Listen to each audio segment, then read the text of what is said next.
Hello అండి. మేమున్న ఏరియాలో 30 ఇయర్స్ అయిందంట. ఎప్పుడు వినాయకుడు బొమ్మనైతే కూర్చోబెట్టలేదు. లాస్ట్ ఇయర్ చిన్న పిల్లలు చిన్నదైతే కూర్చోబెట్టారు గానీ, ఈ సంవత్సరం ఇంక పెద్దవాళ్ళు ఎంట్రీ అయ్యి పెద్దదైతే కూర్చోబెట్టారు. ఎంత సెలబ్రేషన్ చేశారంటే 2 రోజులు మేము అసలకి ఇంట్లో వంటే చేసుకోలేదనమాట.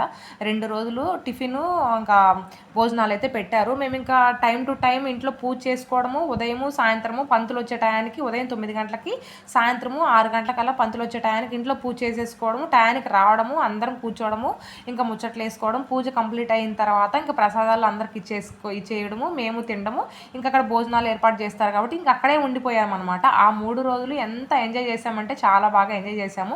నిమజ్జనం అప్పుడు కూడా అందరము బాగానే రంగులు కొట్టుకున్నాము అండ్ అలాగే డ్యాన్సులు కూడా వేసాము. అది వీడియో క్లిప్ అయితే తీయలేదు.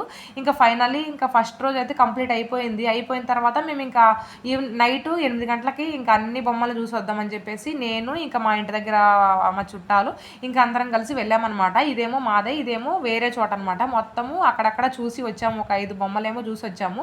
వచ్చేసరికి 9:30, 10 అయిందనమాట. మొత్తం ఒకటిని మించిన ఒకటి చాలా బాగున్నాయి. ఇదేమో ఈశ్వరుడిది, ఇది కూడా చాలా బాగుంది, గ్రే కలర్తో బాగుందనమాట.